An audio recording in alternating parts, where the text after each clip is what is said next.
And welcome back to the episode of Geek Centurions, me, boy, Larry. It's me, Joe. So we had to talk about it. I know there's other things that we could talk about today.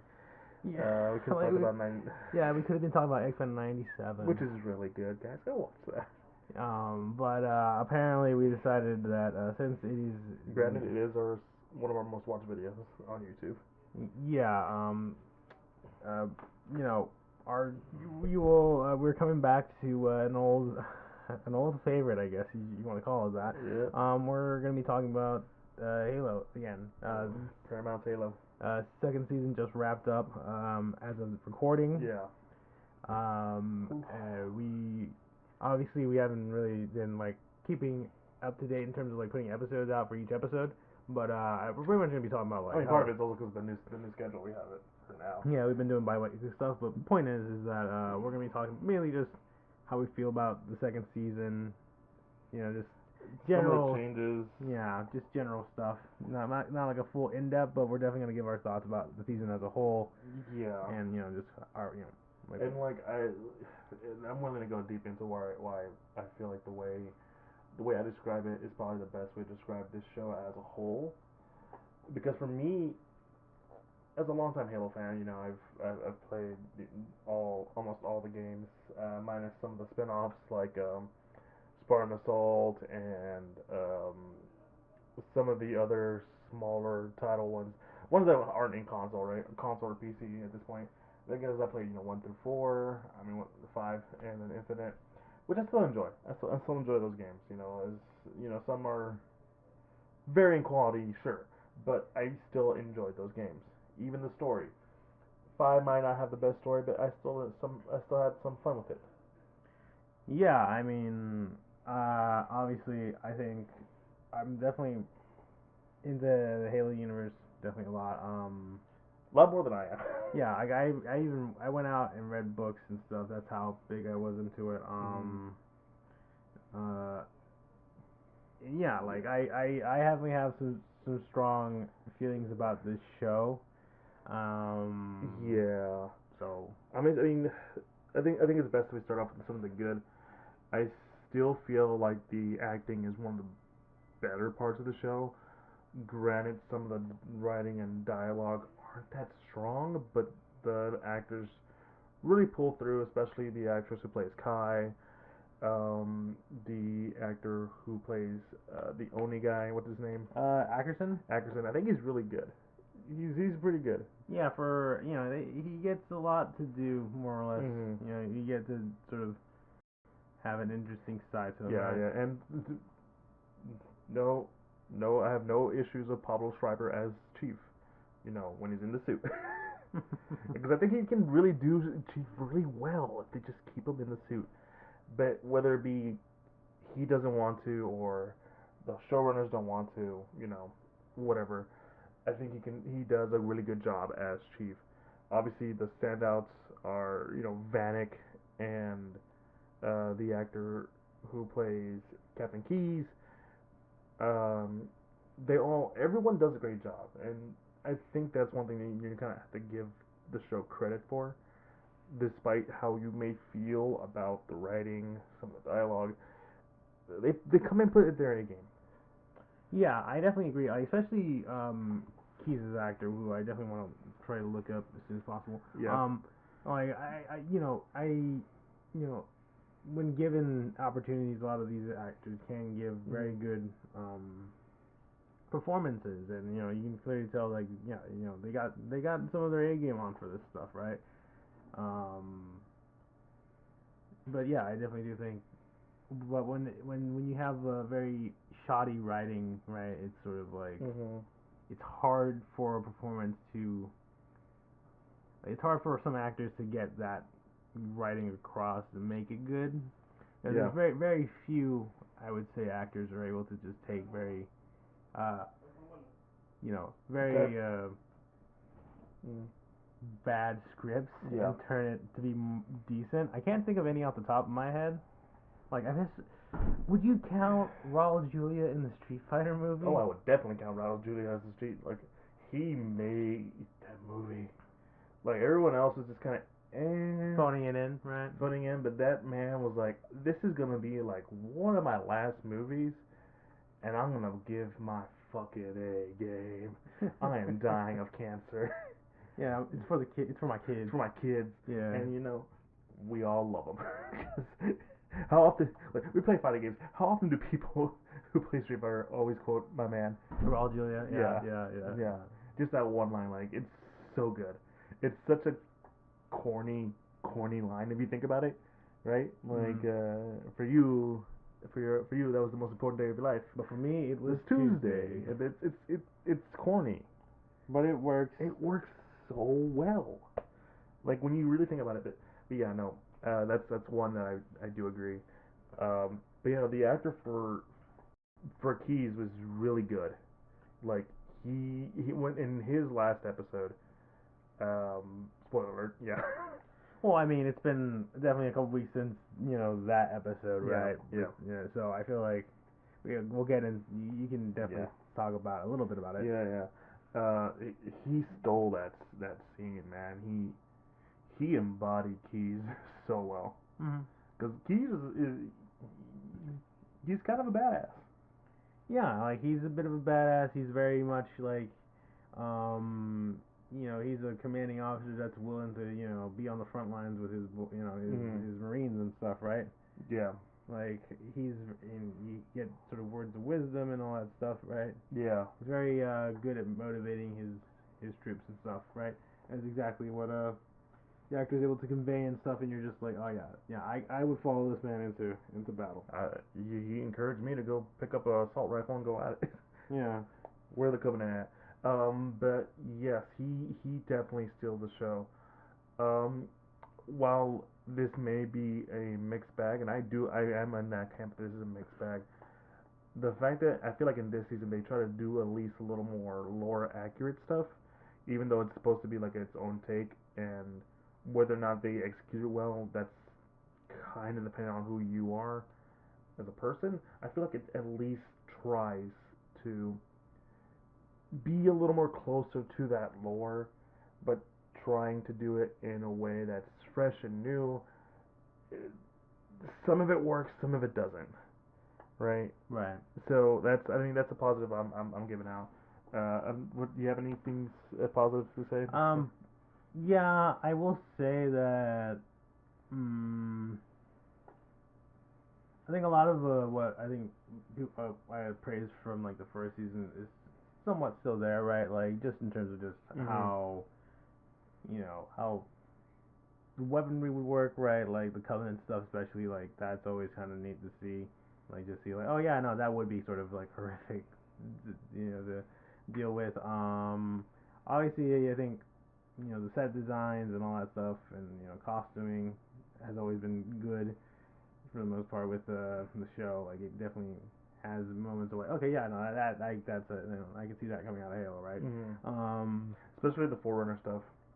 Yeah, they do a pretty solid job of like more or less keeping to that Forerunner architecture and like knowing how that works and stuff, and like designing it.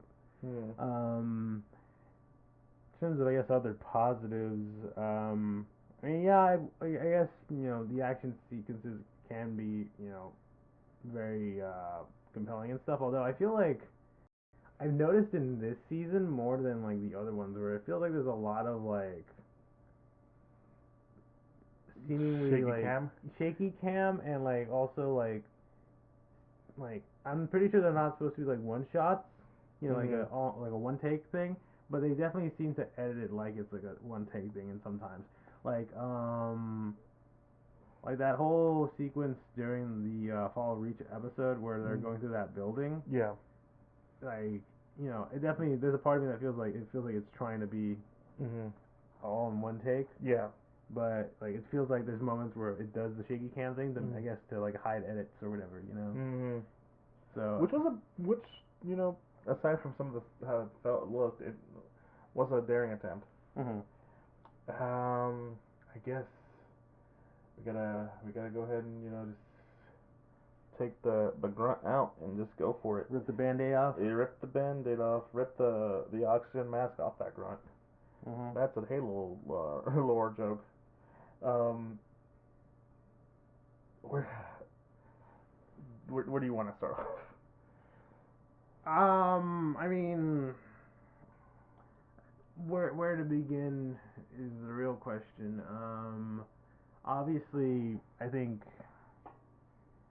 sort of in terms of like story, mainly so obviously the whole trailer is sort of set out to basically sort of set up a sort of like this sort of shows telling of the fall of Reach, Yeah.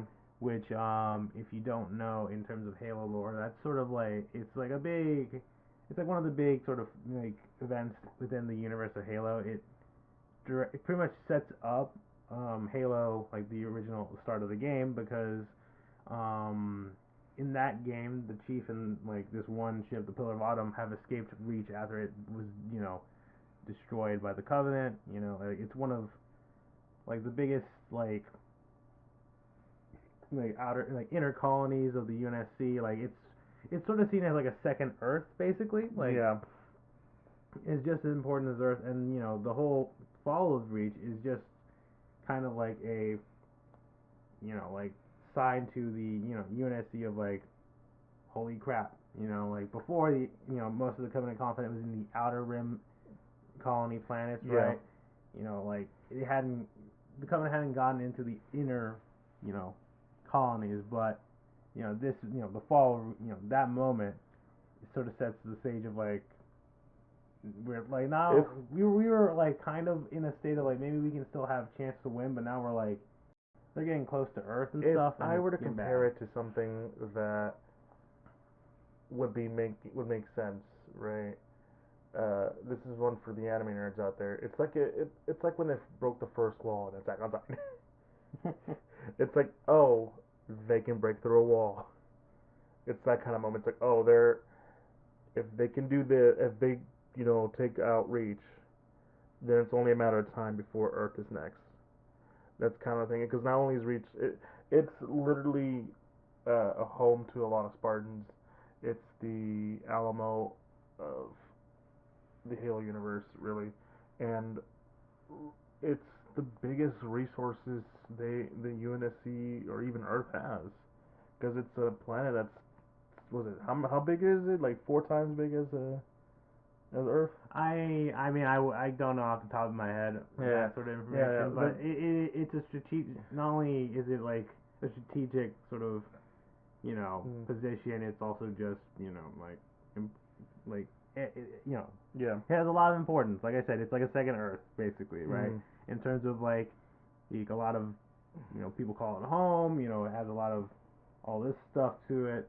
And it's the sign to the UNSC that the Covenant is knocking on Earth's door, right? mm, Like this sort of like, oh, we are now officially, you know, in a like losing effort in the war. yeah. The tide has turned. We're on the verge of loss.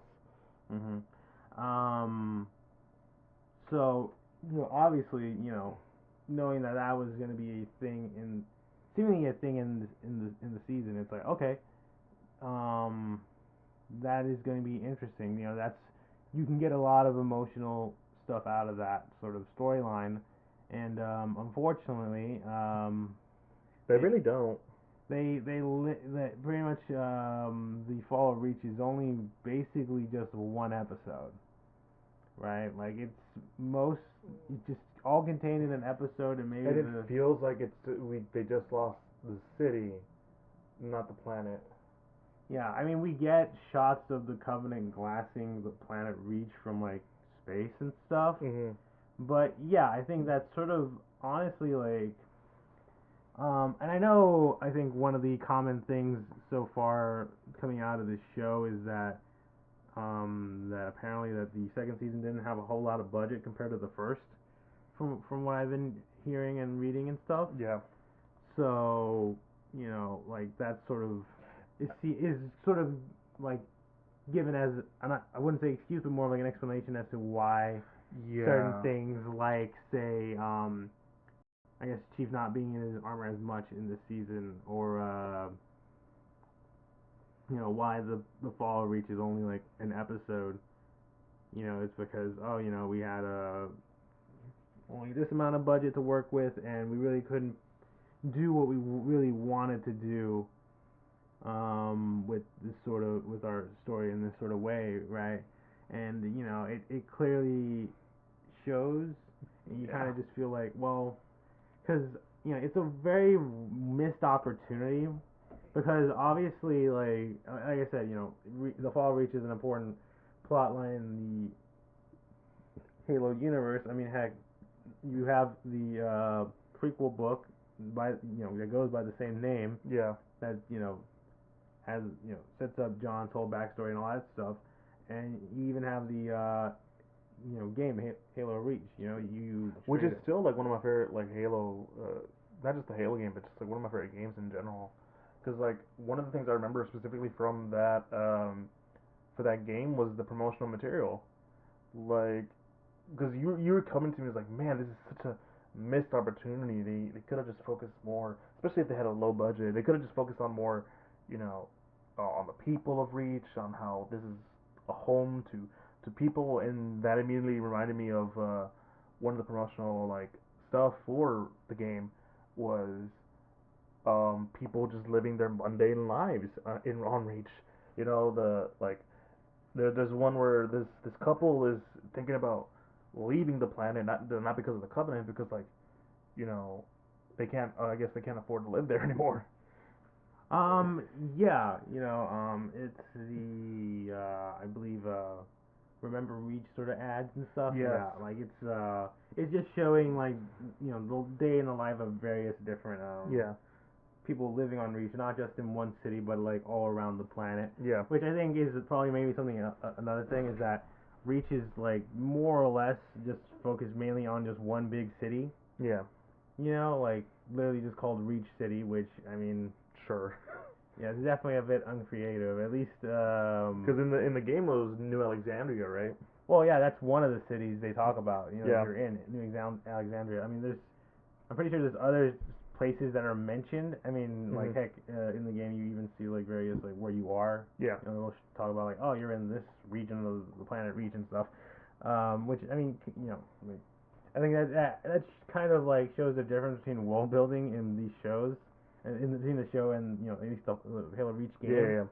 Like they kind of do go out of the way to like make Reach feel like a planet. Like, Yeah, because when we were talking about it, we were the New Alexandria level in Halo Reach was really centered around you helping people escape. Yeah, which I mean, it happens obviously in the show too, but it's a very it's very fast paced about it, right? Yeah. At the end of the day, like the show is. Yeah, the show. Like the game, I mean, obviously it's a game. You have more time to build some stuff, I guess. Mm-hmm. And the interactivity of it all is like, all right, you are in the shoes of Noble Six, and you are actively helping evacuate this city against the Covenant, seeing all the damage, all the devastation firsthand, kind of thing, right? Yeah. Which I mean, I know some people will be like, well, it's not a fair thing to say, or like not fair thing to compare between the game, which has that interactivity, and a show. And it's like, well, I would say if you wanted to have those same emotions, there is a way to do that in a show. It's like why have the Fall of Reach be the midpoint of your season? Mm-hmm. Why not have it be the whole season? Why not put the Fall of Reach at the end? Yeah. Right? Like have that be your final episode. Because like that episode, the Fall of Reach, what?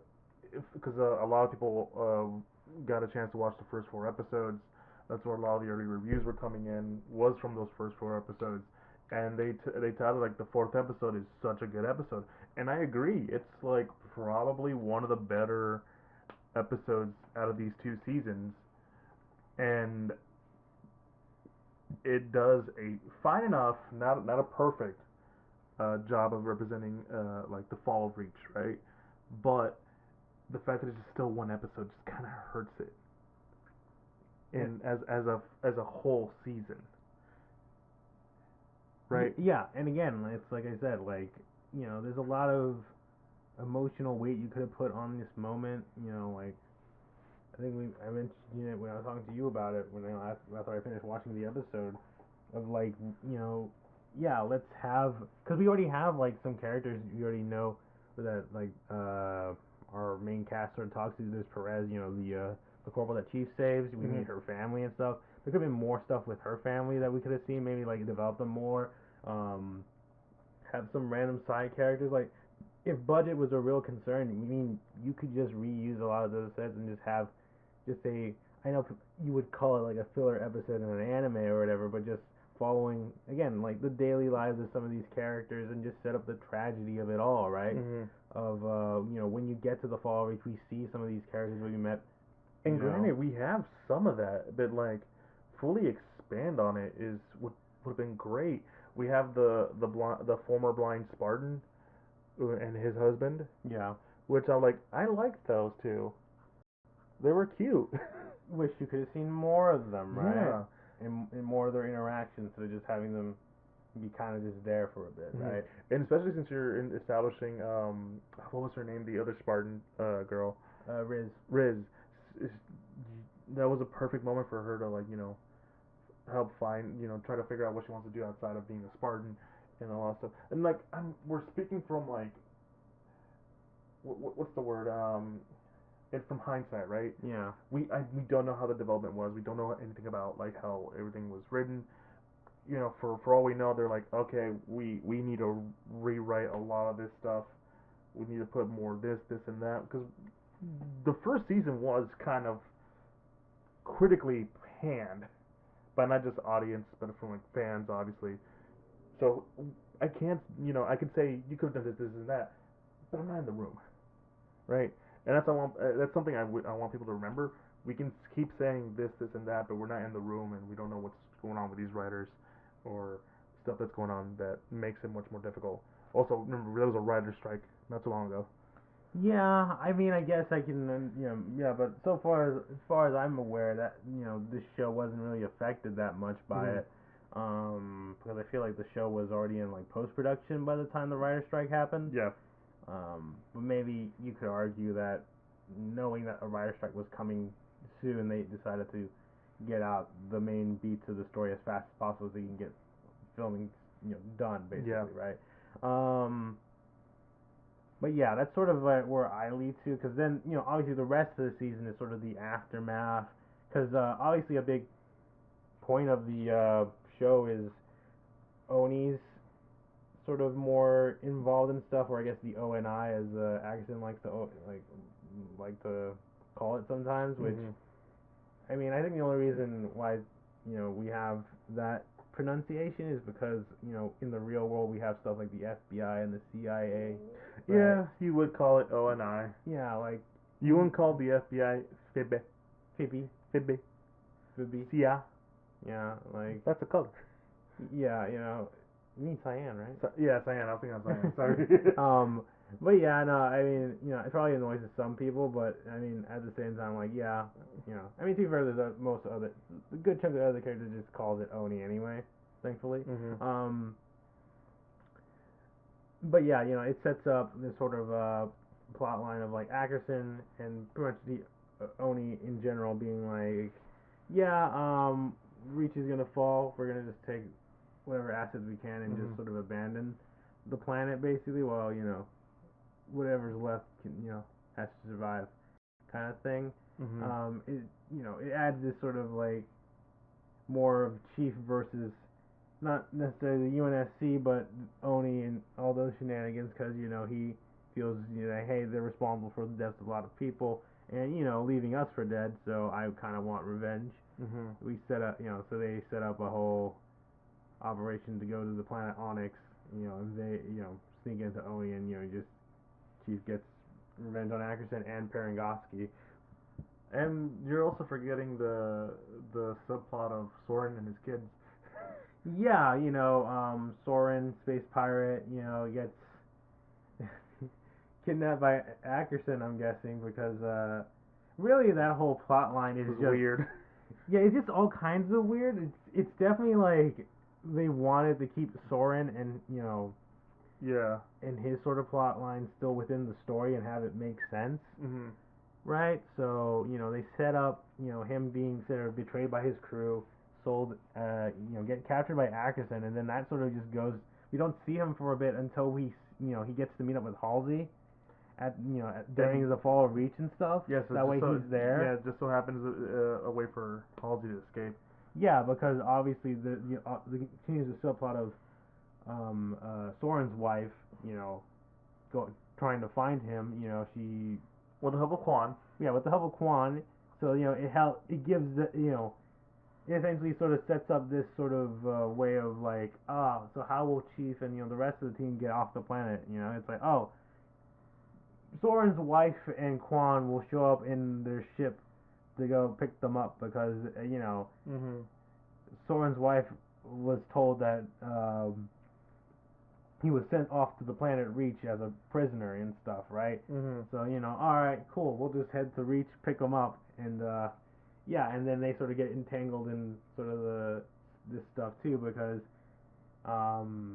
Soren's kid gets is put on a transport because his wife fears for the kid's life. She's about to try to go off, pull this sort of crazy thing against his old crew off. So she's like, all right, Quan, you go take care of my kid for me. Get on that transport and get out of here. Only for Quan to sort of back her up and just leave Soren's kid Kessler on the ship, and it becomes a bit of like, all right, where's Kessler? Let's go to this planet. That's the last place. That's where that transfer was going. Yeah. And it's like, and they weirdly hint at him. There was a moment where I thought like they're gonna make Kessler, or hint that they're gonna train him to be a Spartan 3. Yeah, because by the way, Spartan 3s are a thing. Because I think I remember in the last time we were talking about this, setting up Ackerson, who in the story, in the books and expanded lore of Halo, is the one that creates the Spartan 3 program. They basically do that, right? Yeah, that's what they do. And for a lot of people, I think a lot of people are upset with the design. I'm like, yeah, they're just basic designs because this is obviously early, Spartan 3. Yeah, I was also gonna say that mainly like the Spartan 3s are training for a operation to infiltrate a Covenant Corvette and sort of hack it. So they're wearing the suits they're wearing are like in lore. I think they're called EVA suits, or they're basically supposed to be like suits that you can like work easily in ZOG areas in outer space and stuff. So it's kind of one of these like, okay.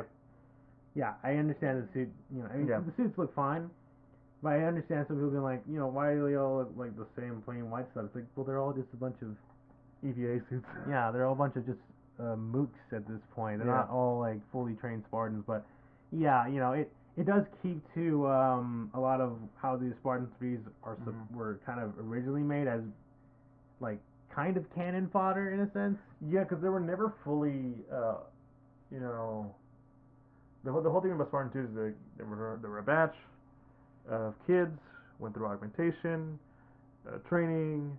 Their suits are much more different than that of Spartan 3s. Spartan 3s are literally orphans, and they go through a similar but less deadly form of augmentation, and then are given the armor, which is a lot weaker armor than what Chief would wear, but it's also customizable.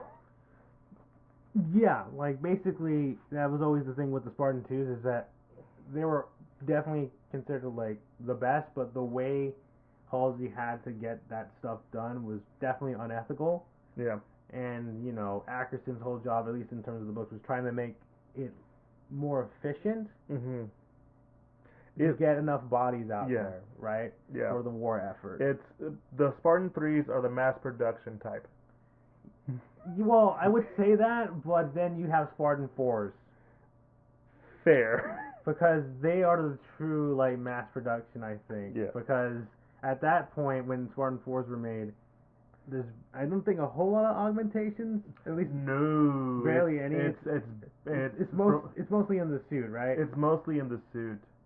Like Buck, who is just a regular soldier, becomes a Spartan 4, and he doesn't even go through half of the augmentations, from my understanding. Yeah, so basically that's where I think Spartans became way more mass producible because you can get regular people in these suits and do these things, right? Yeah. But yeah, no, Spartan 3s were definitely more made to be that sort of like, expendable, dudes. Like, I mean, heck, I think the first like trailer for Halo Reach, when you get introduced to the whole team, George makes a comment about Noble Six being like a survivor of like Operation Pegasi, which was like, they just threw a bunch of Spartan 3s out there, and most of them got wrecked. And that's a similar thing happens in the show. It is. It actually really is. Because again, that's that's like you were saying earlier, where they do take at least some elements of like canon stuff, but just put it in like a sort of different scenario. Yeah. And like I said, depending on where you stand, it's either good or bad. Yeah. But anyways, right, like, so like, and I think that's sort of like the weird thing about the story. Because it just, like, after we're done with the Fall Reach, we have a bunch of like random other stuff that we have to sort of connect to, and then like realize, oh wait, hold on, we still need to get to Halo, right? Like, yeah, because unlike in the actual Halo story, where the Fall Reach, Pillar Autumn makes a ditch effort, like split space jumps to random space to get away from the Covenant, and they still happen to find Halo. It's a completely random by accident event that sort of just cascades into a like altering life decision, right? Yeah. That's always kind of like the interesting thing about the plot of Halo is the first game, right? It was the first game of like, when you think about it, it kind of just happenstance. I mean, granted, I think Halo Reach kind of sort of makes it not as random. Because if I recall correctly, you have to pick up Cortana from Halsey, and you had to take her to the shipyard, which held the Pillar of Autumn. Yeah, so it, I guess it sort of implies that whatever stuff that Halsey was researching under Reach might have been used to send the Pillar of Autumn to someplace important. Which, I mean, it's still kind of... It still fits with what the show is trying to do. What do you mean? That's how they find the Halo. It's because of what Miranda was working on. Right? That's what happened, right? No. No? They find Halo because McKee finds Halo. That's okay. Yeah. Okay. What Halsey and Miranda do is something completely different. Yeah. Okay. Yeah. But yeah, no, because McKee has stolen Cortana during the Fall of Reach. Yeah. And with Cortana's help, she's able to more or less kind of figure out where in space Halo is, and she more or less goes rogue against the Covenant, along with the Arbiter, which it's not our Arbiter. Yeah, it's not the Arbiter that most Halo fans would know and love. It's just another different Arbiter, which fine.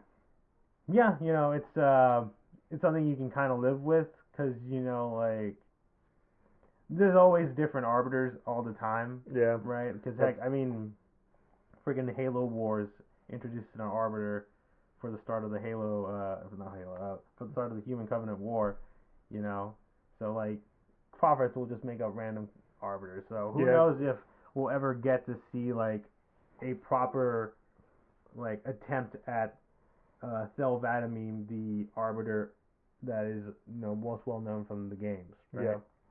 And not to mention, like, even in the game, they mentioned there's a bunch of Arbiters. The Taming of the Brutes. Yeah. The Great Rebellion. Well, not the Taming of the Brutes, Taming of the Hunters. Hunters. Oh yeah. Yeah. Sorry about that. But anyways, yeah, like, that's sort of that's McKee's whole storyline, because I think she's still bent over about like John and stuff. They even have like a little talk through the artifacts again, and she has this sort of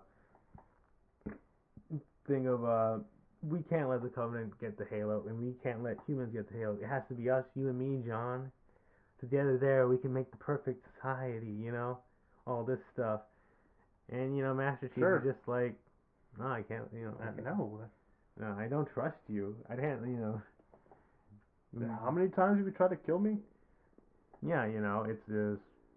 Sure, that one night was fun. You've been trying to kill me afterwards. Yeah, like, you killed a bunch of innocent people. don't try to pull this like whataboutism. Like, well, what about you? Like all this stuff. It's like, no, no, no, no. No, no, no, no. I was there on Reach when it fell. Like you are responsible for like millions of innocent lives being You're the destroyed. reason 2 of my friends are dead. Well, no, one of my friends is dead, and the other one is so incapacitated that she can no longer.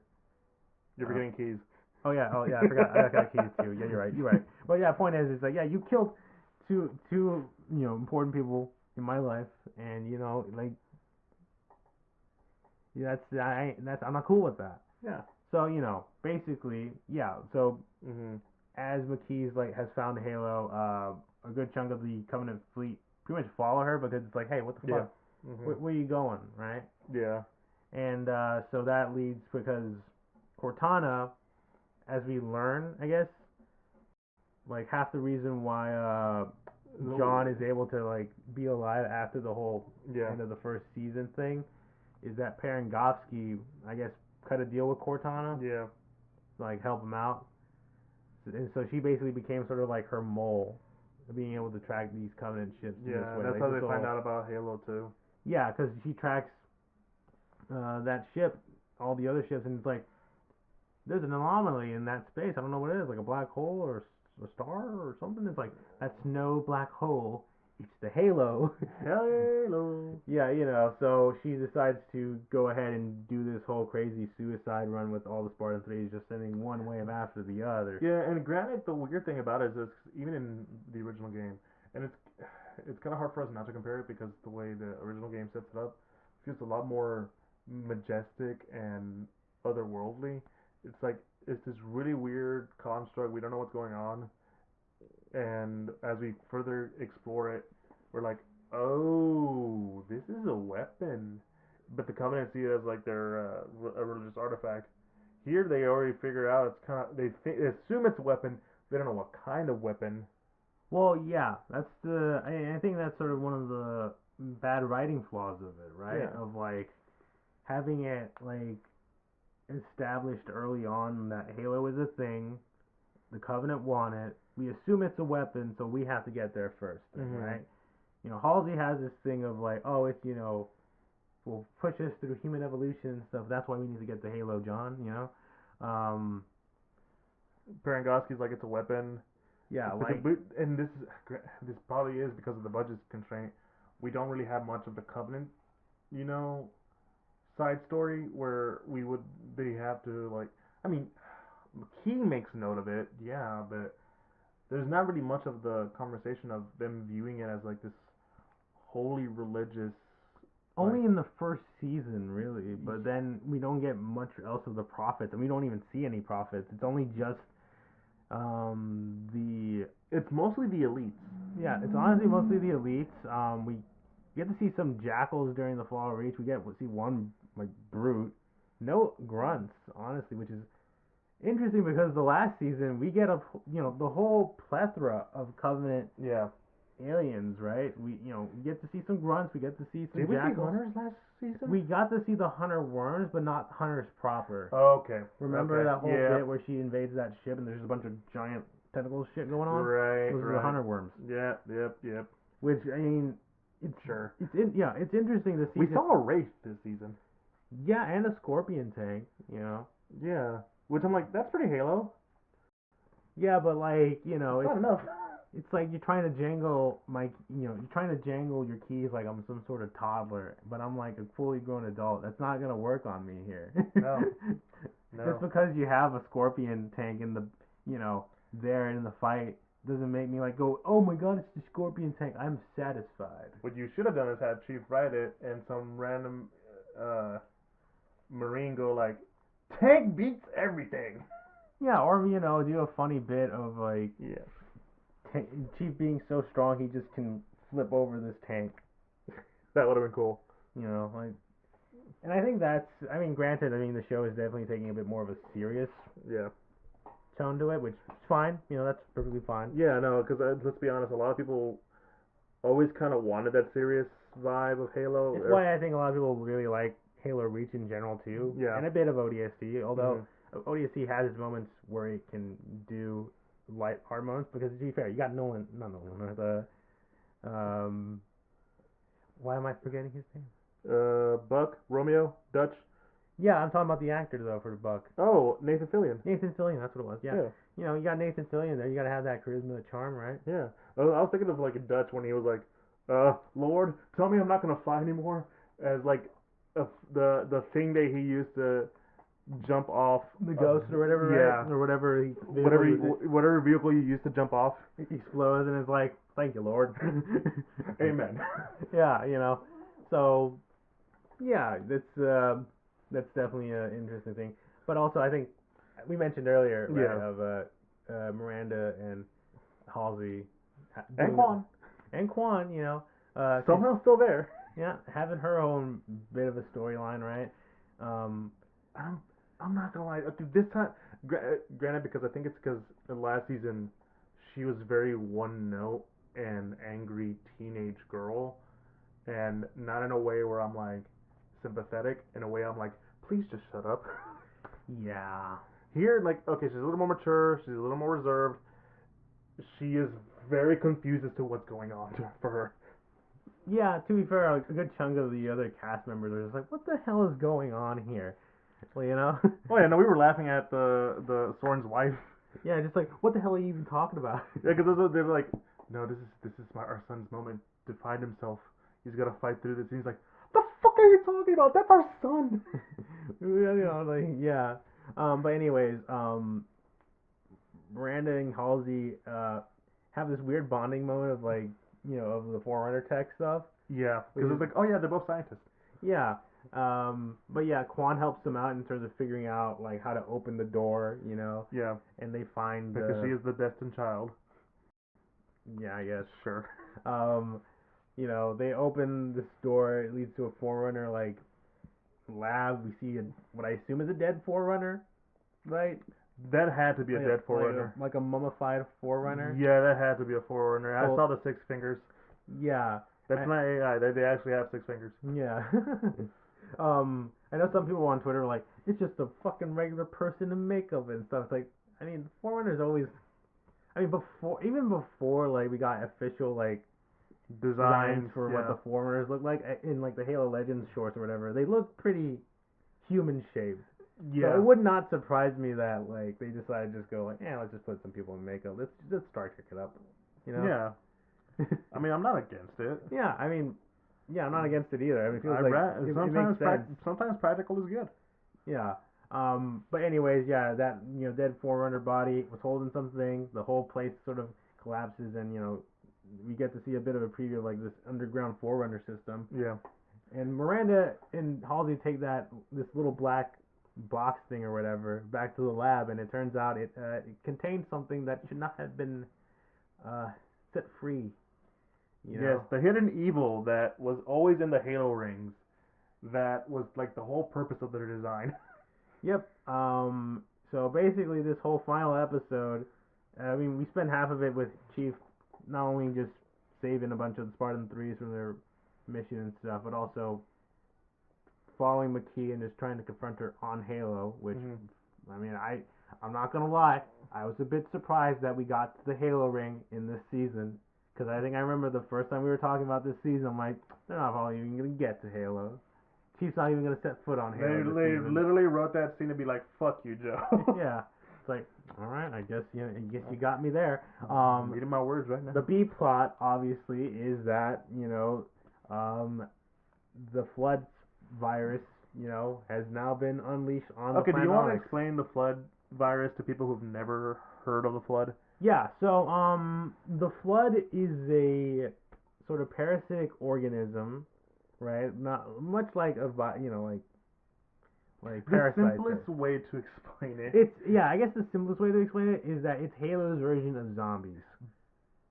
But in probably a bit of a Lovecraftian sort of sense. In very much Lovecraftian. Because these things aren't just like, infecting any random organisms, right? These things hunt for specifically for intelligent life. That is their food source, and they will amass and change, these into various different forms You eventually get something called a grave mine, which is like a big mass of flood. So essentially, in the show they show off a bit of that.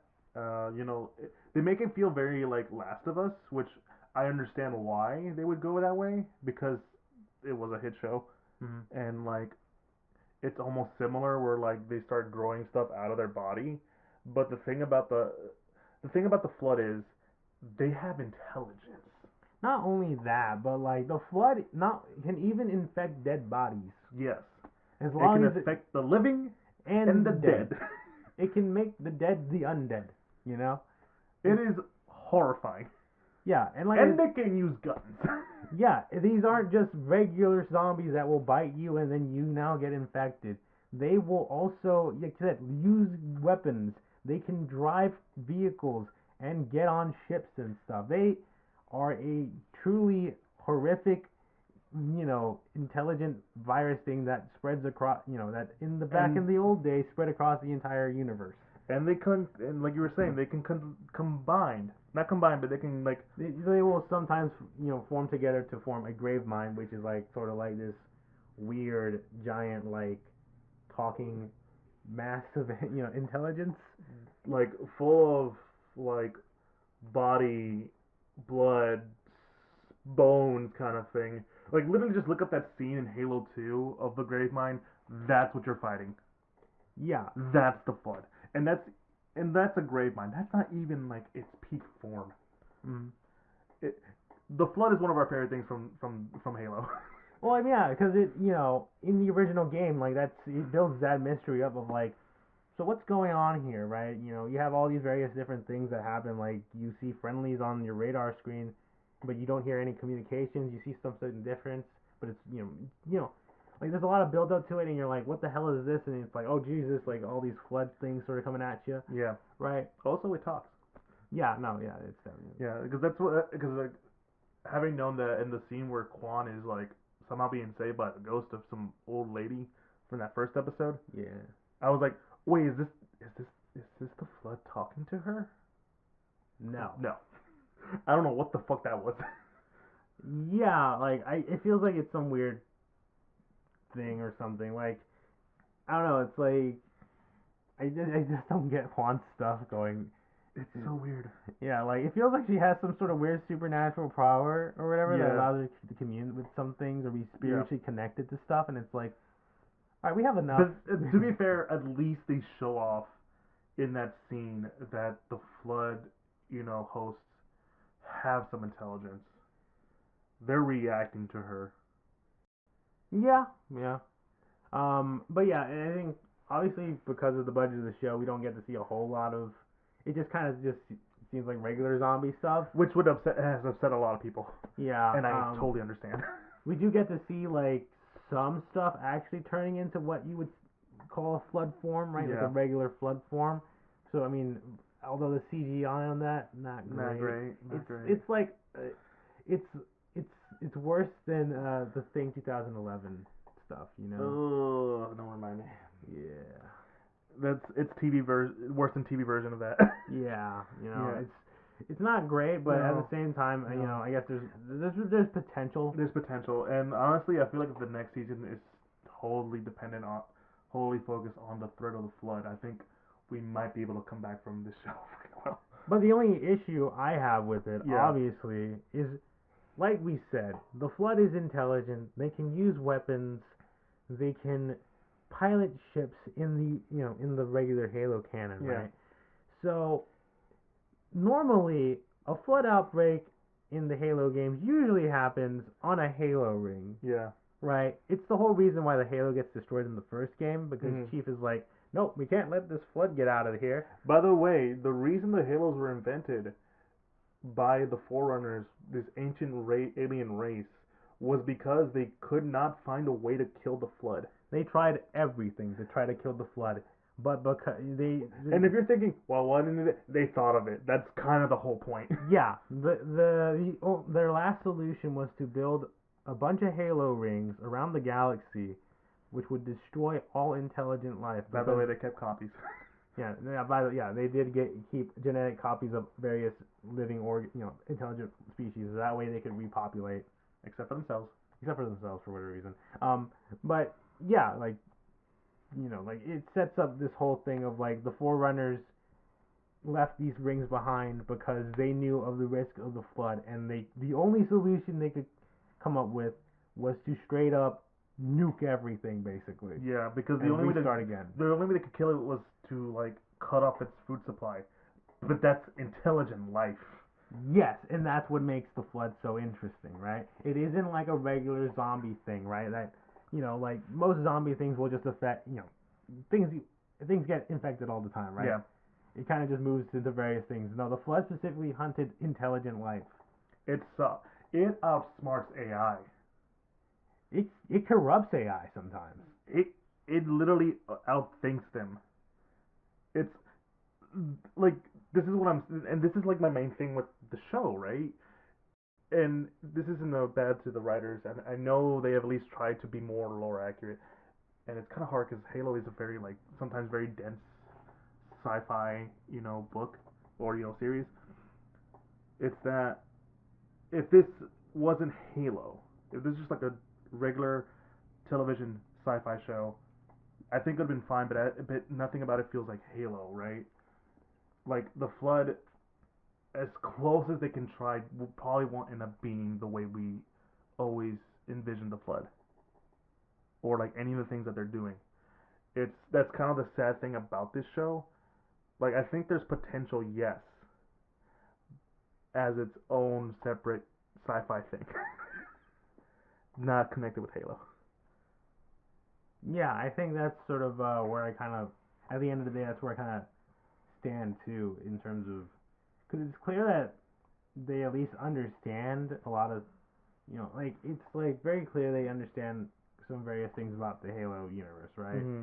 And I get the whole bit of it being the silver timeline, and things are just gonna work out differently. It's like, you know, um, it just allows them to be creative and just do whatever they want in the Halo universe and stuff, Mm-hmm. right? And have it be its own thing. But I think the one thing that like they just sort of they miss a lot of stuff that I feel like is what makes Halo Halo, right? Yeah. And that's kind of disappointing. And I think Mm-hmm. that's sort of where I land. It's disappointing at the end of the day. Like for as much good as this show has, at least this season has done Mm-hmm. compared to the last season, right? Like, and I will admit that this season definitely improved a bit from the first season. But when the bar is set all the way down to hell, like anything above that is an improvement. That is a way to. That's a way to sum up. Yeah. Like, and I guess the other thing is that with the flood on Onyx now, Yeah. with Chief and McKee on Halo, and what seems to be the UNSC not far behind, Yeah. I guess with the Covenant fleet as well there, it feels like And with the outbreak. yeah, you have a flood outbreak here. What the hell is Soren and Quan's story gonna be like? I mean, is there just gonna be a random flood shit happening in the background while like how the hell is this all turning out? Like, Mm-hmm. because from what it feels like, they're about to essentially they've gotten to the point where the first game starts, right? Yeah. Chief on a Halo ring, Mm-hmm. and it's like, okay, but all these circumstances just feel so weird, and it's like McKee's has this whole thing of like, nah, I'm just gonna fucking kill everybody now, Yeah. Like screw it all, man, and it's like, what? It's like so much of it leaves like another season like sort of like, or okay, I guess where is this all going, And it's like can we trust them to even deliver on making Halo feel like Halo? Like what I mean by that obviously is like making the setting now the Halo ring and making it feel like you're on a Halo ring Mm-hmm. with the budget they've been given, considering That's the sad part too. I feel like if they were given a like a good budget, they could probably do the things that we're asking for. yet like it's weird that they were given such a, I guess, smaller budget than they probably thought they were getting, Mm-hmm. considering Paramount greenlit a second season before the first one came out. And I mean, we don't know. I mean, like I said, third season hasn't been confirmed. There's a lot of talk that probably it might come out because the show did do numbers on Paramount Plus in terms of viewership. But like, Not to mention early word of mouth for those first 4 episodes.